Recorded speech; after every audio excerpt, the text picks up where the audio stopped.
More than 2,500 years ago, in present-day Nepal at the foothills of the Himalayas, a young Indian prince called Siddharth walked out of his palace, leaving behind his family and a life of luxury.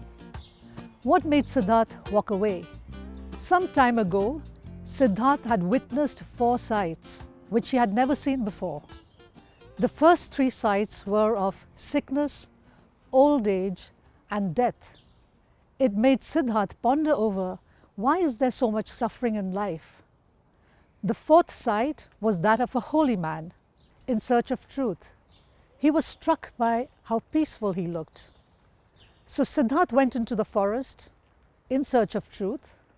Then one fine day, under the great Bodhi tree, while deep in meditation, Prince Siddharth attained enlightenment. From that moment, he became known as the Buddha, the Awakened One. Buddha returned and gave us the 4 noble truths. Noble truth number 1, life involves suffering, or in Pali, the language spoken at that time, dukkha.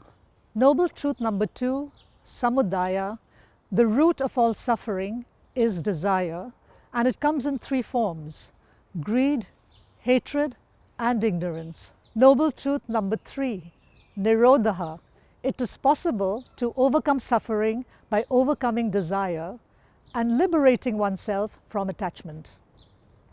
Noble truth number 4, magga, this is really the Buddha's prescription for ending suffering. He prescribed the Noble Eightfold Path, 8 simple guidelines which could be categorized into training in ethics, training in concentration by mindfulness and meditation practices, and training in wisdom. This leads to the state of nirvana, which is freedom from suffering. Along with the 4 noble truths and the Noble Eightfold Path is the notion of 3 marks of existence, one of the core beliefs of Buddhists. Anicca, the notion of impermanence, nothing stays the same, everything changes, and if everything is transient, therefore there is no reality. Because all things are transient, they have no independent identity. The notion of anatta, humans have no soul or self. Taking us to the 3rd mark of existence, dukkha, the notion of suffering. Dissatisfaction, wanting, longing, frustration is all a result of clinging or wanting things which are impermanent. Buddhism gives us an insight into the problem of suffering and a means to solve that problem.